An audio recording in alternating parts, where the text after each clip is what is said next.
Moms and Dads, bertemu lagi di IG Live sahabatku Dokter Anak dan hari ini kita mau membahas masalah mengenai HIV/AIDS pada anak. Nah, hari ini kita sudah kedatangan narasumber yang sangat oke banget. Jadi, Dokter Rizky Amalia, spesialis anak.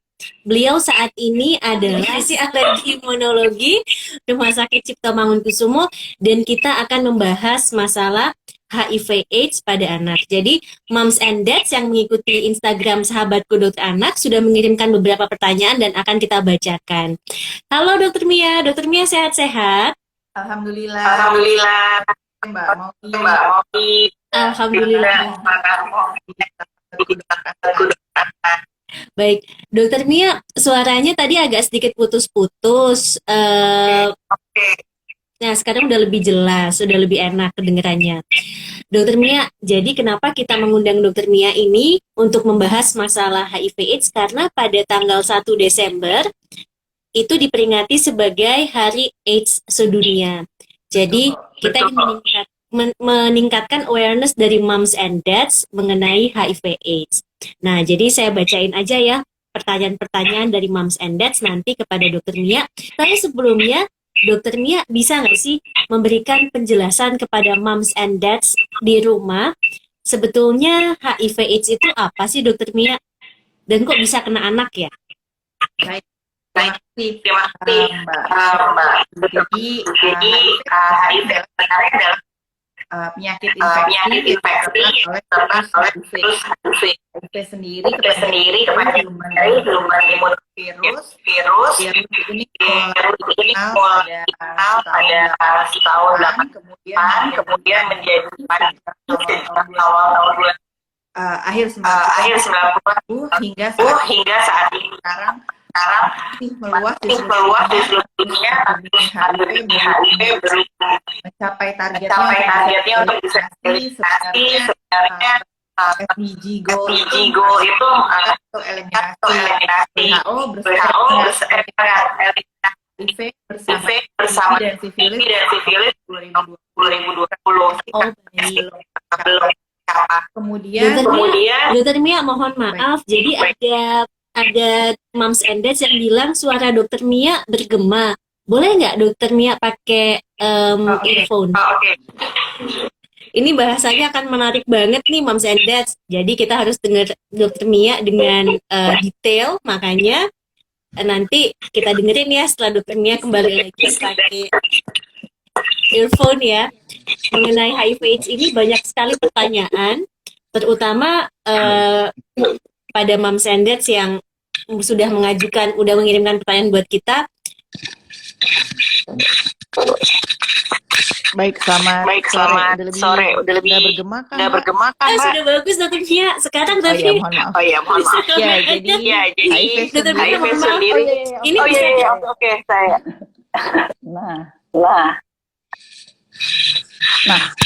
Jadi HIV sendiri sebenarnya adalah suatu virus yang penyakit HIV sendiri ya berarti adalah suatu penyakit infeksi pada dasarnya. Infeksi HIV ini mulai dari tahun 80-an kemudian menjadi pandemi sampai sekarang yang belum bisa dieliminasi. Pada pasien HIV yang kemudian masuk ke dalam kondisi yang berat, kita kenal dengan nama AIDS. Jadi kalau sudah sampai stadium tertentu, di mana infeksi HIV-nya menyebabkan kekebalan tubuh menjadi sangat menurun, maka kita sebut dengan AIDS. Di anak sendiri, bagaimana caranya infeksi HIV bisa terjadi? Secara garis besar ada dua. Kita sebut dengan infeksi vertikal, transmisi vertikal, dari ibu ke anak bisa dalam kandungan, saat persalinan maupun melalui proses menyusui. Kemudian yang kedua adalah horizontal. Jadi horizontal ini mungkin sekitar 5%, sementara yang vertikal tadi berperan hampir 95% pada HIV anak. Transmisi Transmisi horizontal, mohon maaf, itu ya sama seperti yang kita ketahui kita ketahui pada pasien HIV dewasa. ya, Jadi bisa terjadi melalui jarum jarum suntik, kemudian hubungan seksual, atau transfusi darah yang tidak aman. Baik, Dokter Mia. Jadi HIV itu sebetulnya nama virusnya. Infeksi HIV kalau misalnya nanti bermanifestasi atau bergejala berat jadinya AIDS, begitu ya Dokter Mia ya? Betul sekali. Betul sekali. Oh, begitu ya. Dan anak-anak ternyata bisa juga ya. Nah, Dokter Mia, mungkin moms and dads itu bingung nih mengenai transmisi vertikal dan horizontal. Jadi kalau transmisi vertikal dari ibu ke anaknya begitu. Kalau transmisi horizontal berarti yang tadi Dokter Mia jelaskan ya. Memang banyak Dokter Mia anak-anak yang sakit AIDS atau terinfeksi HIV begitu. Jadi secara global pandeminya memang sudah mulai turun. Angka infeksi HIV pada anak itu mungkin hanya sekitar 10% dari yang infeksi HIV baru di seluruh dunia. Tapi mulai tahun 2010-an mereka itu mulai turun, terutama yang transmisi vertikal karena cakupan obat HIV-nya sendiri pada ibu sudah semakin luas. Jadi semakin banyak ibu-ibu terinfeksi HIV yang sudah mendapatkan obat. Dengan mendapatkan obat itu sangat menurunkan kemungkinan penularan dari ibu ke anak. Namun untuk di Indonesia sendiri trennya ini belum sebagus tren global. Jadi kalau di Indonesia mungkin 5 tahunan terakhir lah ya, itu masih konsisten angka infeksi HIV baru pada anak itu per tahun sekitar antara 1.500 sampai 1.700 anak setiap tahunnya. Ini juga menurut saya sih agak underdiagnosis ya. Mungkin ada banyak anak-anak yang sudah keburu meninggal tapi belum sempat dilacak kemungkinan infeksi HIV. Oh begitu ya Dokter Mia ya. Jadi yang paling banyak itu adalah transmisi vertikal kalau begitu pada anak dibanding transmisi horizontal. Iya, hampir 95% terjadi karena transmisi vertikal. Oh baik. Tapi anak yang akhirnya sakit HIV atau dia sudah memiliki AIDS, apakah dia bisa hidup normal Dokter Mia seperti anak lainnya? Banyak faktor yang berperan, tapi semakin cepat terdeteksi infeksinya, makin cepat mendapat obat antivirusnya, kemudian semakin cepat virusnya tersupresi di dalam darah, dalam arti karena dia minum obat, maka jumlah virusnya menjadi sangat sedikit, maka angka harapan hidupnya tidak banyak berbeda dengan angka harapan hidup orang normal. Jadi dia bisa tumbuh baik, bisa sekolah, bisa hidup seperti anak-anak lainnya, begitu Dokter Mia? Bisa sekali. Banyak yang bisa bersekolah, bisa kuliah. Pasien-pasien kita sudah banyak yang lewat usia dewasa. Jadi kita kan menangani sampai usia 18 tahun. Sudah banyak yang akhirnya sudah kita transisikan ke poli dewasa. Bahkan ada yang sudah menikah berkeluarga. Wow. Nah, Dokter Mia, kalau di masyarakat itu ya, kan kalau orang dengar, wah, infeksi HIV atau sakit AIDS, mereka langsung aduh takut begitu. Memang harusnya bagaimana sih ya Dokter Mia, moms and dads nih atau mungkin nanti mengajari anak-anaknya juga atau bagaimana gitu menyikapi bertemu atau berteman dengan orang lain yang misalnya sakit HIV atau AIDS gitu. Sakit infeksi HIV atau AIDS. Baik. Kita harus lihat ya bahwa pada prinsipnya semua virus memiliki cara penularannya masing-masing. Seperti kalau Dokter Maudi ini pasti ahli kalau ditanya COVID, jelas tahu semua gimana cara penularannya. Sedangkan kalau infeksi HIV ini kan bloodborne. Jadi artinya dia bloodborne dan Jadi dia Jadi dia dari darah dan cairan tubuh. Kalau kita kontak biasa seperti dalam pergaulan sehari-hari, makan bersama, bahkan menggunakan alat makan yang sama, ngobrol, berpegangan tangan, salaman, dia nggak menular ya. Jadi maksudnya pada prinsipnya karena dia adalah virus yang ditularkan melalui darah atau cairan tubuh lainnya. Cairan tubuh ini sih seperti susu ibu kalau dari ibu ke anak, kemudian sekresi dari vagina maupun kalau laki-laki berarti dari sperma. Itu kan kalau di kehidupan sehari-hari biasa kita kan tentunya nggak berkontak ya. Jadi harusnya aman. Jadi anak-anak yang misalnya dia sakit infeksi HIV atau AIDS gitu, dia masih boleh kan ya main-main sama teman-temannya begitu, bermain seperti biasa. Jadi tidak harus dihindari atau dijauhi begitu ya Dokter Mia ya. Betul. Dan sekarang mau menambahkan lagi, kita tuh punya paradigma yang namanya U equals U. Atau undetectable equals dengan untransmittable. Jadi selama pasien tersebut mendapat obat ARV, kemudian jumlah virusnya menjadi amat sangat kecil, bahkan kalau di lab bisa di bawah level deteksi, kita sebutnya undetected karena kemampuan labnya tidak bisa mendeteksi saking kecilnya, maka dia sangat tidak menularkan.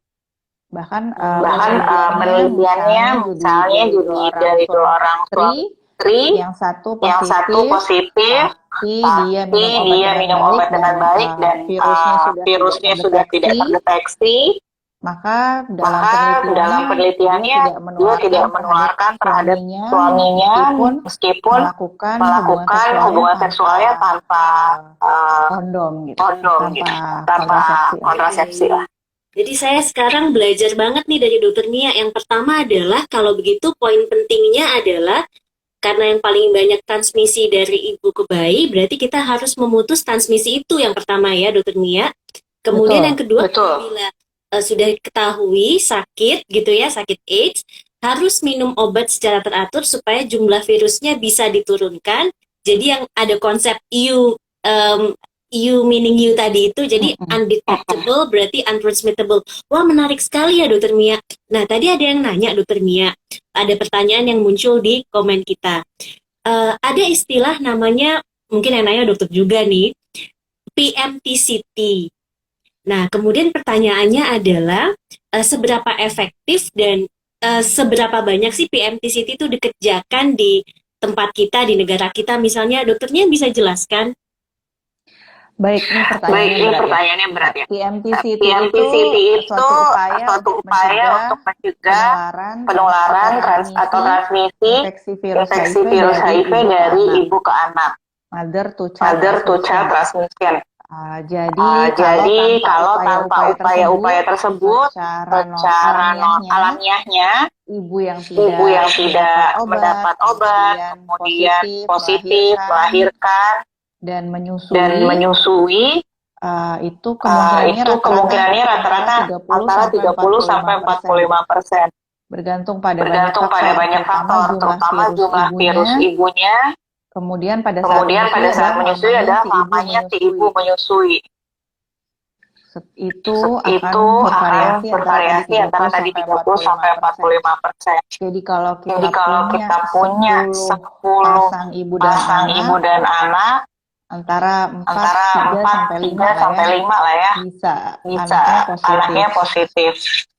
Kemudian apabila kita melakukan pencegahan benar-benar stepnya, jadi pencegahan ini bukan cuma dari anak ya, justru pangkalnya adalah dari ibu.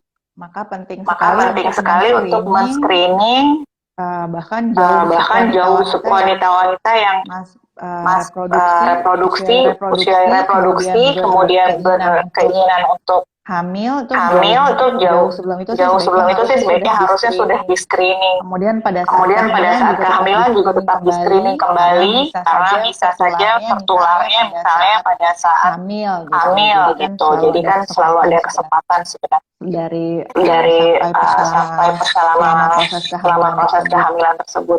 Nah, kalau kita lakukan semuanya dari kita identifikasi ibu, kemudian kita berikan obat kepada ibu sampai obatnya membuat virus tidak terdeteksi, kemudian kita lahirkan anaknya dengan cara yang aman, kemudian setelah itu anaknya mendapat obat pencegahan, kemudian kita lakukan juga identifikasi atau diagnosis cepat, kemudian pemilihan nutrisinya kita berikan susu formula, maka bisa menurunkan hingga lebih kecil dari 2%.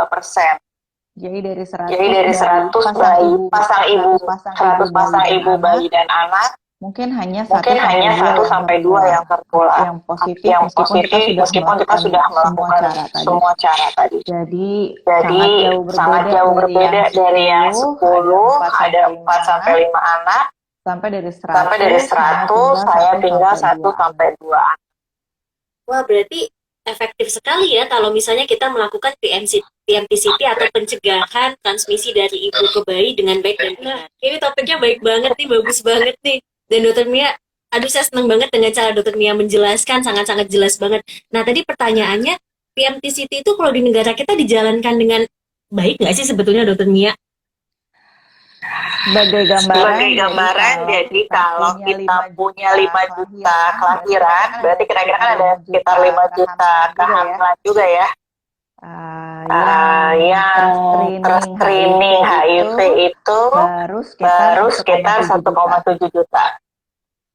Dan dari 1,7 juta ibu itu mungkin nantinya yang masuk ke dalam layanan mendapat obat ARV kurang dari setengahnya. Wah, berarti kita masih punya PR bersama ya, Dokter Mia ya. Tentu Dokter Mia banyak punya PR untuk melakukan program ini dengan baik. Nah, Dokter Mia, pertanyaan selanjutnya nih dari moms and dads di rumah. Kalau misalnya ibunya HIV, AIDS, apakah masih boleh ya ibu itu merawat anaknya? Boleh banget. Siapa dong yang merawat kalau bukan ibu? Jadi masih boleh, tapi ada cara-cara tertentu yang mungkin nanti perlu didiskusikan dengan dokter yang memegang bayi juga ya, Dokter Mia ya. Baik, misalnya bahkan ibu yang positif itu boleh sekali kalau mau punya anak. Jadi maksudnya jangan berkecil hati kalau misalnya seorang ibu terinfeksi HIV kemudian merasa bahwa dia tidak bisa punya anak karena takut anaknya tertular tuh enggak. Sekarang banyak sekali hal-hal yang bisa diupayakan untuk mencegah penularan tersebut. Jadi sebetulnya ilmu kita juga semakin maju. Nah, jadi memang kalau begitu kita ada cara-cara untuk mencegahnya. Nah, Dokter Mia, pertanyaan dari moms and dads lagi nih. Kalau misal minum obat HIV itu memang harus umur hidup ya? Dan kalau begitu, bagaimana ya untuk meningkatkan kepatuhan meminum obat pada anak? Anak kan minumnya susah. Betul sekali. Jadi sayangnya pengetahuan sampai terkini pun kita belum punya suatu cara yang membuat kalau misalnya sudah terinfeksi HIV kita bisa memberikan obat yang benar-benar bisa eliminasi atau menghilangkan semua virusnya dari dalam tubuh. Karena virus HIV ini cukup pintar. Jadi dia bisa dorman atau tidur di dalam sel-sel tertentu di tubuh kita. Sehingga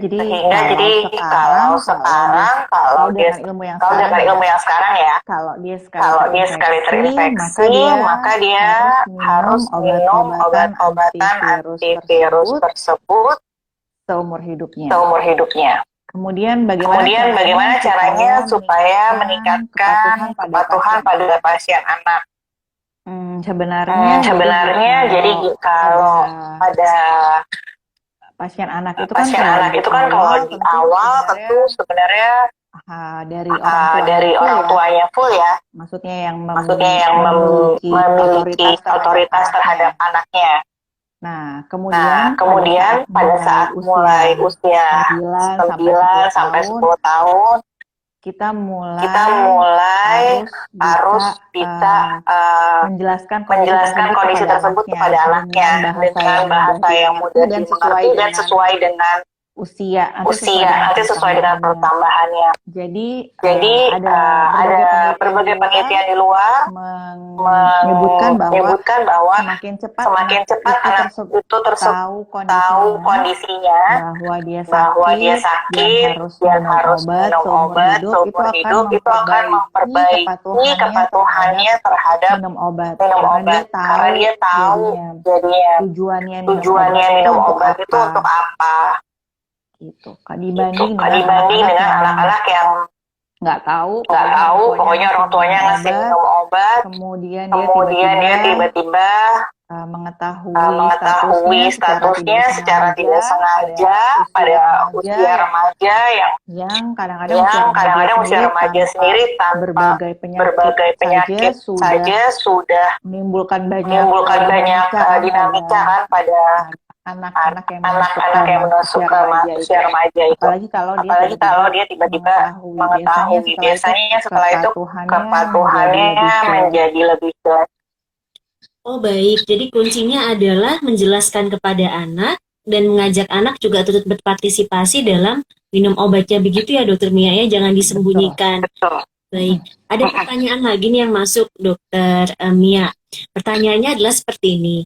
Kan obatnya itu sediaannya tidak ada sirup, adanya tablet. Nah, kalau misalnya dosisnya nggak pas nih, terus dipuyer. Nah, apakah kalau dipuyer gitu akan mempengaruhi efektivitas obatnya? Terima kasih. Jadi di Indonesia skema masuk obat itu semuanya ditanggung dari Kementerian Kesehatan. Memang untuk sediaan anak kita hanya tidak sebebas dewasa lah ya, hanya sedikit kesediaan yang memang ditujukan untuk anak. Karena memang beberapa sediaan obat itu yang terutama yang bentuknya sirup, dia tuh membutuhkan lingkungan yang misalnya harus dimasukkan ke dalam kulkas, seperti itulah. Supaya tetap stabil. Sementara kalau pasien tidak semuanya misalnya di rumahnya punya kulkas, itu kadang-kadang itulah yang membuat sulit. Jadi kita memang benar-benar bergantung dengan obat yang ada dari. Tapi sejauh ini sih cukup berusaha untuk menyediakan sediaan obat untuk anak ya, yang ramah untuk anak. Beberapa obat tertentu memang kalau terpaksa tidak ada sediaan anaknya, maka kita akan memberikan sediaan dewasa yang kalau anak-anak tersebut belum bisa minum tablet, pun ada beberapa tablet yang ukurannya besar, jadi kayaknya susah sekali untuk anak menelan. Kadang-kadang orang dewasa juga masih kesulitan ya. Akhirnya bisa dihancurkan lah. Jadi ada beberapa. Kita pasti bisa mengedukasi orang tua mana obat yang bisa digerus dari farmasi atau dari rumah sakit. Ada yang mana lebih baik digerus sesaat sebelum diminumkan. Tapi untuk obat pun dosisnya kan ada range-nya, ada kisarannya lah. Maka kita akan berusaha meresepkan atau memberikan sesuai kisaran obat tersebut. Oh baik. Nah Dokter Mia, kayaknya pertanyaan Dokter Mia nih pada pertanyaan yang berat-berat semua nih. Nah, tapi saya mau masuk pertanyaan yang ringan-ringan dulu deh, sebelum kita masuk pertanyaan yang lebih berat lagi. Nah, Dokter Mia, ada moms and dads yang bertanya, misalnya orang tuanya AIDS, anaknya dengan pencegahan yang baik tidak. Boleh nggak sih mereka menggunakan barang bersama? Misalnya minum dari gelas yang sama, menggunakan sendok yang akhirnya tuker-tukeran, pakai sisir yang sama, atau pakai misalnya nanti akhirnya pakai baju tuker-tukeran gitu. Misalnya Boleh nggak sih dokter Mia kalau begitu? Boleh. Boleh. Boleh ya, Nggak ada masalah. nggak ada masalah ya. Jadi memang Misalnya kalau sesuatu yang misalnya misalnya ayah punya sisir cukur jenggot lah. Itu kan Itu kan kadang-kadang ada bisa perlupaan dan ada darahnya. Mungkin yang seperti itu aja sih yang jangan bertukar. kalau gelas nggak apa-apa, Walaupun dokter Mia. Gelas nggak apa-apa. Gelas nggak apa-apa. Gelas nggak apa-apa, sendok juga nggak apa-apa. Boleh. Boleh. Sendok Oh, boleh, begitu. Sendok boleh, baju boleh. Oh begitu. Jadi kita Uang harus bersama. paham. Uang bersama tadinya uang ayah dikasih uang jajan ke anak juga boleh. Oh baik dokter Mia. Nah pertanyaan selanjutnya. Jangan jadi alasan jangan uang jajan ya. Iya. Baik dokter Mia. Nah pertanyaan selanjutnya, dok, berapa lama sekali ya memeriksa? Wah ini berat. Berapa lama sekali ya memeriksa fungsi hati atau organ lainnya terkait dengan efek samping penggunaan obat AIDS yang jangka panjang? Nah bagaimana tuh dokter Mia tuh? Oke, obat ARV ini masing-masing obat memiliki efek efek sampingnya masing-masing lah ya. Jadi kita memang ada panduan untuk setiap obat, apa yang kita pantau dan berapa lama. Biasanya sih sekitar 6 bulan atau setahun sekali. Kalau di awal-awal mungkin kita bisa periksa tiap 6 bulan sekali, tapi setelah anak itu stabil, kita bisa cek setiap tahun. Oh baik. Fungsi hati, fungsi ginjal, beberapa juga mempengaruhi metabolisme lemak. Jadi ada pemeriksaan profil lipid seperti itu. Baik, jadi ada 6 bulan sampai kemudian nanti bisa setahun sekali begitu ya. Jadi nggak terlalu sering juga ya sebetulnya ya dokter Mia ya.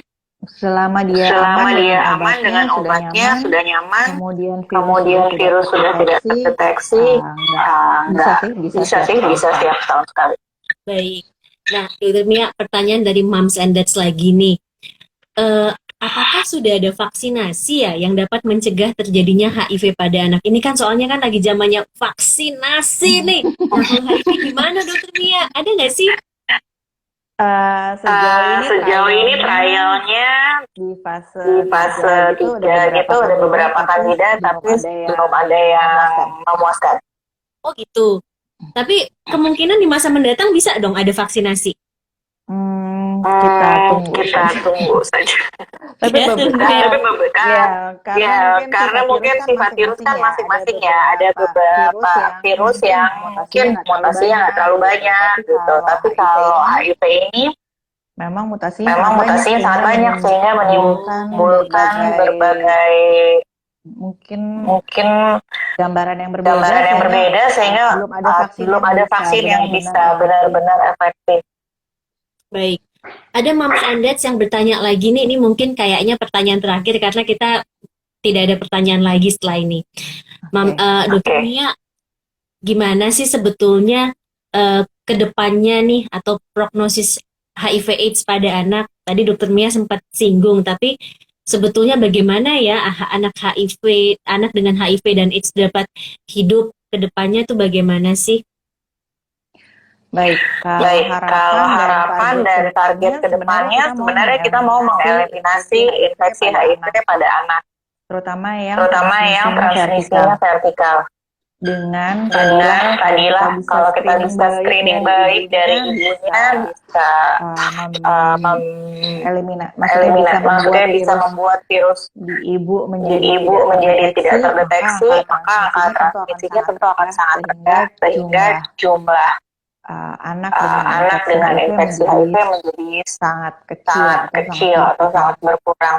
Sebagai gambaran mungkin teman-teman kita di Asia Tenggara, Thailand, Malaysia, Singapura, apalagi ya, udah nggak pernah lihat lagi pasien baru HIV anak di 5 tahun terakhir. Karena mereka tinggal membesarkan anak-anaknya yang terkena dari dekade sebelumnya lah, atau 5 tahun sebelumnya. Jadi udah sangat berkurang. Harusnya sih harapan kita itu ya yang ingin bisa dicapai juga di Indonesia, bahwa sangat amat bisa dicegah. Nah, kalau misalnya anak sakit HIV ya, HIV/AIDS begitu, dia bisa hidup sampai umur berapa ya dokter Mia? Dan apa yang paling kita takuti ya di kehidupan anak itu? Dengan obat-obatan antivirus yang ada sekarang sangat berkembang dan maju, maka maka selama virusnya tidak terdeteksi, maka maka harapan hidupnya nggak berbeda dengan anak tanpa HIV. Mungkin nanti struggle tuh akan muncul pada saat usia remaja lah ya, atau usia mulai menuju remaja, saat mengetahui statusnya. Jadi itu yang harus penting untuk dipersiapkan, berkolaborasi antara keluarga dan tenaga medis yang merawat si anak. Baik, Dokter Mia. Dokter Mia, ternyata pertanyaan kita sudah terjawab semua. Terima kasih, Dokter Mia. Semoga bermanfaat. Pasti bermanfaat banget nih, Dokter Mia. Sebelum kita menutup acara IG Live pada hari ini, sahabatku dokter anak, mau dong pesan-pesan Dokter Mia untuk moms and dads semuanya mengenai infeksi HIV dan AIDS pada anak. Silakan Dokter Mia. Baik, kalau saya satu kalimat aja ya, bahwa infeksi HIV pada anak adalah suatu hal yang dapat dicegah. Mari kita eliminasi infeksi HIV pada anak. Wah, powerful sekali suatu kalimat penutup yang sangat-sangat kuat dari Dokter Mia. Terima kasih banyak saya ucapkan kepada Dokter Rizky Amalia, spesialis anak. Beliau adalah seorang ahli dari alergi imunologi yang dalam sehari-harinya beliau dapat menangani pasien-pasien anak dengan HIV/AIDS. Terima kasih pesan-pesannya Dokter Mia, terima kasih ilmunya. Untuk itu, Moms and Dad, saya tutup acara IG Live Sahabatku Dokter Anak pada hari ini. Sampai ketemu, tetap sehat selalu, dan jaga diri, jaga kesehatan, dan jangan lupa pakai masker. Dadah Moms and Dad, terima kasih Dokter Mia. Terima kasih. Terima kasih.